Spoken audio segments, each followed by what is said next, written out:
ज्ञान कि प्रकाश के परावर्तन में हमने परावर्तन के नियम और उसके बाद दर्पण हम पढ़ा रहे थे, तो जिसमें समतल दर्पण के बारे में हमने पढ़ाया है और गोली दर्पण। तो गोली दर्पण दो प्रकार के होते हैं। गोली दर्पण दो प्रकार के होते हैं। एक हमारा है अवतल दर्पण। मुख्य रूप से गोली दर्पण दो प्रकार के होते हैं। एक है अवतल दर्पण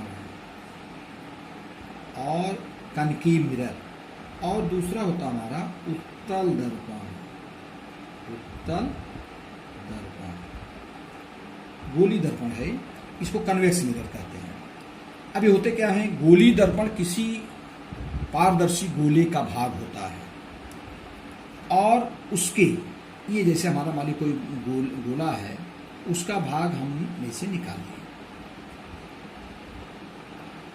ये जरा ध्यान दीजिए, ये अब इसके अगर हम उभरे हुए भाग पर कलई कर देते हैं, उभरे हुए भाग पर कलई, हमने बताया दर्पण कैसे बनता है। जब किसी पारदर्शी कांच के किसी पृष्ठ पर कलई कर दी जाती है तो दर्पण बनता है। जब इसके उभरे हुए भाग पर कलई कर दी जाती है तो ये बन जाता है अवतल दर्पण। अवतल जिसका अब इधर कलई कर दी जाएगी तो परावर्तन हमारा इस पृष्ठ से होगा। इधर चूंकि पेंटिंग है, कलई है, इधर तो होगा नहीं, इस पृष्ठ से परावर्तन, तो जिसका परावर्तक तल झुका हो, अवतल, ये हमारा अवतल दर्पण होता है, कनकेव मिरर। और इसी में अगर हम इसी के अंदर वाले भाग पर कलई कर दें और परावर्तक तल उठा हो, ये अंदर वाला भाग हमारा है, और अगर परावर्तक तल हमारा उठा हो तो हमारा हो जाएगा उत्तल दर्पण। उत्तल जिसका तल परावर्तक तल उभरा हो, उठा हो, ये हो जाएगा उत्तल दर्पण। ये हमारा हो जाएगा अवतल दर्पण। अवतल दर्पण और ये हमारा हो जाएगा उत्तल दर्पण। तो गोली दर्पण मुख्य रूप से दो प्रकार के हैं, अवतल दर्पण, उत्तल दर्पण। अवतल दर्पण कैसे बनता है मैंने बताया, जब किसी पारदर्शी कांच के किसी पृष्ठ पर कलई हो जाती है तो वो दर्पण बनता है। तो ये गोली दर्पण में चूंकि ये गोले का पारदर्शी गोले का भाग होता है, तो इसके जब उभरे हुए भाग पर कलई कर दी जाती है, मतलब जिसका परावर्तक तल अवतल माने झुका हो, परावर्तक तल झुका हो, तो हमारा अवतल दर्पण होगा। और वही जिसका परावर्तक तल उभरा हो, ये हमारा हो जाएगा उत्तल दर्पण। तो अवतल दर्पण में उभरे हुए भाग पर कलई होती है और उत्तल दर्पण में झुके हुए भाग पर कलई होती है। ये हमारा दर्पण से संबंधित परिभाषाएं। अब दर्पण में कौन कौन बिंदु होते हैं जरा ध्यान दो। गोली दर्पण, ये जो मध्य बिंदु भाग होता है, जरा ध्यान दो, इसी को हम कहते हैं ध्रुव। क्या कहते हैं इसको? ध्रुव। यहाँ भी वही दोनों चीजें, ये हमारा हो जाएगा ध्रुव। इसको प्रदर्शित करते हैं पी से। किससे प्रदर्शित करते हैं? पी से। अब चूंकि गोली दर्पण किसी गोले का भाग होता है, ये किसी गोला का भाग होगा, तो जो जिसका भाग है उसका जो केंद्र होगा वही इसका वक्रता केंद्र होगा, वही इसका वक्रता केंद्र होगा। वक्रता केंद्र को प्रदर्शित करते हैं हम सी से, सेंटर ऑफ कर्वेचर। ये हो गया, ये हो गया। उसके बाद इसमें जो है वक्रता केंद्र हमारा इधर होगा, ये होगा सी, क्योंकि इसका इधर गोला पूरा होगा, ये हो जाएगा सी। ये ध्रुव, बिंदु पी ध्रुव है, सी वक्रता केंद्र है। ध्रुव और वक्रता केंद्र से होकर जो जाने वाली रेखा होती है, इसी को मुख्य अक्ष कहते हैं। क्या कहते हैं इसको? मुख्य अक्ष, प्रिंसिपल एक्सिस। ध्रुव और वक्रता केंद्र से होकर जाने वाली जो रेखा होती है, इसको ध्रुव कहते हैं। और मुख्य अक्ष, प्रिंसिपल एक्सिस, ये प्रिंसिपल एक्सिस है, मुख्य अक्ष। अब फोकस, ये किसी लेंस पर मुख्य अक्ष के समांतर चलने वाली प्रकाश की किरणें, मुख्य अक्ष के समांतर चलने वाली प्रकाश की किरणें, ये किरण चल रही है, या ध्यान दो। एक परावर्तन के पश्चात जिस बिंदु पर मुख्य अक्ष को काटती है,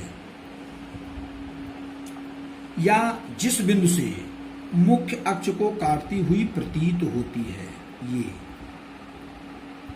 तो ये हमारा होता है फोकस। कौन बिंदु होता है? फोकस। यफ, इसको यफ से पढ़े, ये हमारा होता है फोकस बिंदु। ये हमारा सी हो गया, ये हमारा यफ हो गया, याद है। फिर से सुनो, ये फोकस क्या होता है? मुख्य अक्ष के समांतर चलने वाली प्रकाश की किरणें दर्पण से परावर्तन के, गोली दर्पण से परावर्तन के पश्चात मुख्य अक्ष को जिस बिंदु पर काटती है, उसी को दर्पण का फोकस कहते हैं, या जिस बिंदु से काटती हुई प्रतीत होती है, जहां से आती हुई प्रतीत हो रही है। जैसे यहां जा रहा था, परावर्तित हो गई है, तो जिस बिंदु से परावर्तित हो रही है, जिसमें वो हमारा होता है फोकस। और ध्रुव और फोकस के बीच की जो दूरी होती है, ध्रुव और फोकस के बीच की दूरी, पी और एफ के बीच की जो दूरी होती है, इसी को फोकस दूरी कहते हैं, फोकस दूरी। और ये जो पीसी है ये हमारा वक्रता त्रिज्या है, रेडियस ऑफ कर्वेचर। चूंकि मैंने बताया कि ये गोली दर्पण में किसी गोले का भाग होता है, उसका जो केंद्र होता है वही वक्रता केंद्र होता है। तो ध्रुव से वक्रता केंद्र की जो बीच की दूरी होती है, इसको वक्रता त्रिज्या कहते हैं, वक्रता रेडियस ऑफ कर्वेचर ये हमारा होता है। और ये भी हमारा होगा, इसमें पीसी हो जाएगा वक्रता त्रिज्या। अब हम यहीं पर डिनोट कर लेना सब, फिर से ध्यान दो। तो हो जाएगा पी हो जाएगा ध्रुव, जिसको बोलते हैं पोल। सी है वक्रता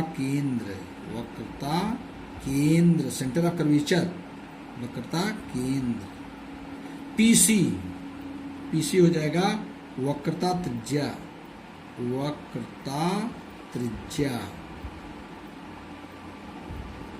और पीएफ हमारा होगा फोकस दूरी। और यह हमारा है फोकल पॉइंट, यह हमारा जो है फोकस बिंदु लिख दो, ये हमारा हो जाएगा फोकस बिंदु। ये हमारा, ये 5 चीजें हमको याद करना है। फिर से बता दें, गोली दर्पण किसी गोले का भाग होता है, इसके जो उभरे हुए भाग को कलई कर देते हैं तो अवतल दर्पण बन जाता है, और जब इसके अंदर झुके हुए भाग को कलई कर देते हैं तो उत्तल दर्पण बन जाता है। अब इनमें कौन कौन पॉइंट होते हैं? गोली दर्पण का जो मध्य भाग होता है इसे दर्पण का ध्रुव कहते हैं, पोल कहते हैं। और ये गोली दर्पण जिस गोले का भाग होता है उसका जो केंद्र होगा उसी को वक्रता केंद्र कहते हैं, उसी को इस गोली दर्पण का वक्रता केंद्र कहते हैं, सी हमारा जो है। और ये दर्पण के ध्रुव और वक्रता केंद्र से होकर जाने वाली जो रेखा होती है इसको मुख्य अक्ष कहते हैं। क्या कहते हैं? मुख्य अक्ष, प्रिंसिपल एक्सिस। और ये पीसी ये हमारा वक्रता त्रिज्या है, पीसी हमारा वक्रता, चूंकि वक्रता केंद्र है, ये ध्रुव है, इस पृष्ठ से ध्रुव से और इस वक्रता केंद्र की जो बीच की दूरी है इसको वक्रता त्रिज्या कहते हैं। अब मुख्य अक्ष के समांतर चलने वाली प्रकाश की किरणें जब पड़ती हैं दर्पण पर तो परावर्तित होती हैं। परावर्तित होने के बाद मुख्य अक्ष को जिस बिंदु पर काटती हैं उसे दर्पण का फोकस कहते हैं। और ध्रुव और फोकस के बीच की दूरी को फोकस दूरी कहते हैं, ध्रुव और फोकस के बीच की दूरी को फोकस दूरी कहते हैं। और अवतल दर्पण की फोकस दूरी, अच्छा हम दर्पण में या लेंस में जो है जो हमारा ज्यामिति है उसी से दूरियां नापते हैं। ये ध्रुव है, इसके अगर हम दाहिनी तरफ की दूरी प्लस, बाईं तरफ की दूरी माइनस, ऊपर है तो प्लस और नीचे है तो माइनस, ज्योमेट्रिकल हम लेते हैं। तो चूंकि इसमें जो एफ हमारा है अवतल दर्पण में ध्रुव के बाईं तरफ है, इसलिए अवतल दर्पण की फोकस दूरी ऋणात्मक नेगेटिव होती है और उत्तल दर्पण की फोकस दूरी धनात्मक, चूंकि ये राइट में है तो उत्तल दर्पण की फोकस दूरी धनात्मक होती है। तो मैंने अवतल दर्पण उत्तल दर्पण के बारे में पढ़ा है। अब गोलीय दर्पण द्वारा वस्तु के प्रतिबिंब का बनना, गोलीय दर्पण द्वारा वस्तु के प्रतिबिंब का बनना, ये किसी गोलीय दर्पण द्वारा वस्तु के प्रतिबिंब को हम किरण आरेखों द्वारा प्रदर्शित करते हैं, रे डायग्राम किरण आरेख द्वारा प्रदर्शित करते हैं। और तीन किरणें हैं जिनके द्वारा किसी गोलीय दर्पण में वस्तु के प्रतिबिंब का प्रदर्शन किया जाता है, प्रदर्शित किया जाता है। ये जैसे हमारा हो गया अवतल दर्पण और ये हमारा है उत्तल दर्पण, ये हमारा है उत्तल दर्पण। और इसमें भी हम पढ़ा चुके तुमको, ये होगा हमारा मुख्य अक्ष, ये हो जाएगा पी, ये हो जाएगा सी, ये होता है एफ,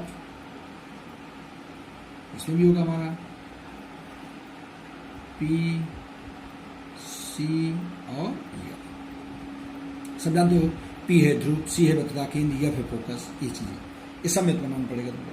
अब इसमें तीन किरणें रखी। पहली जो किरण है जरा ध्यान दो, मुख्य अक्ष के समांतर चलने वाली प्रकाश की किरणें, मुख्य अक्ष के समांतर चलने वाली प्रकाश की किरणें, ये पहली किरण हमारी है, जरा ध्यान दो, ये पहली किरण मुख्य अक्ष के समांतर चलने वाली प्रकाश की किरणें परावर्तन के पश्चात फोकस से होकर जाती है। किससे होकर जाती हैं? फोकस से। ये देखो फोकस से निकलती हुई प्रतीत होगी, ऐसे इसको डैश कर देते हैं यहां से। ये पहली किरण है, पहली किरण मुख्य अक्ष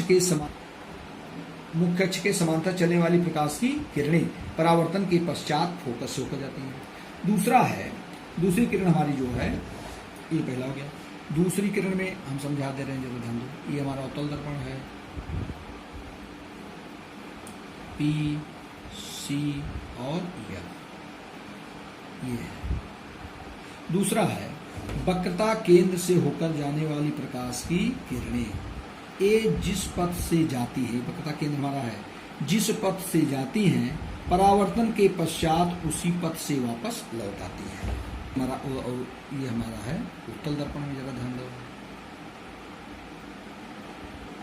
ये हमारा हो जाएगा पी, ये हो जाएगा सी, ये है या।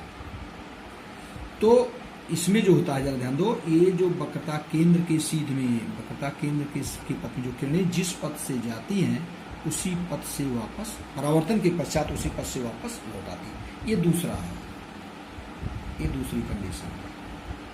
मुख्य अक्ष के समांतर चलने वाली प्रकाश किरणें परावर्तन के पश्चात फोकस होकर जाती हैं, और वक्रता केंद्र से होकर जाने वाली प्रकाश की किरणें जिस पथ से जाती हैं उसी पथ से परावर्तन के पश्चात उसी पथ से वापस लौट आती है। ये दूसरा हो गया। तीसरा जो हमारा, ये तीसरा बता रहे हैं, ये हमारा है अवतल दर्पण। ये हमारा हो जाएगा पी, ये हो जाएगा हमारा सी, और ये हमारा हो जाएगा या। अब इसमें जो होता है, फोकस से होकर जाने वाली प्रकाश की किरणें, किससे होकर जा रही हैं? फोकस से। फोकस से होकर जाने वाली प्रकाश की किरणें परावर्तन के पश्चात मुख्य अक्ष के समांतर लौट आती हैं। ये जैसे उत्तल दर्पण में बता दें,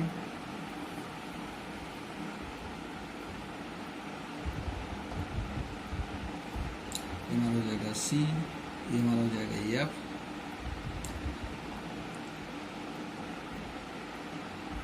अब इसमें जो है फोकस से होकर जाने वाली प्रकाश की किरणें, फोकस से ये परावर्तन के पश्चात जा रही हैं, परावर्तन के पश्चात ये मुख्य अक्ष के समांतर लौटती है। ये हमारा तीसरी किरण है। तीसरा ये है तीसरा। तो यही तीन किरणें हैं मुख्य रूप से, इसको ध्यान रखना है। एक, मुख्य अक्ष के समांतर चलने वाली प्रकाश किरणें परावर्तन के पश्चात फोकस होकर जाती हैं। दूसरा है वक्रता केंद्र से होकर जाने वाली प्रकाश की किरणें जिस पथ से जाती हैं परावर्तन के पश्चात उसी पथ से वापस लौट आती हैं। तीसरा है फोकस से होकर जाने वाली प्रकाश की किरणें परावर्तन के पश्चात मुख्य अक्ष के समांतर लौटती हैं। तो ये तीन किरणें हैं। यही किरणें जिस बिंदु पर काटती हैं वहां पर वस्तु का वास्तविक प्रतिबिंब, और जिन बिंदुओं पर काटती हुई प्रतीत होती हैं वहां पर वस्तु का आभासी प्रतिबिंब बनता है। ध्यान दीजिए, दो प्रतिबिंब। ये किरणें जिस बिंदु पर काटती हैं वहां पर वस्तु का वास्तविक प्रतिबिंब, और जिस बिंदु पर काटती हुई प्रतीत होती हैं वहां पर वस्तु का आभासी प्रतिबिंब बनता है।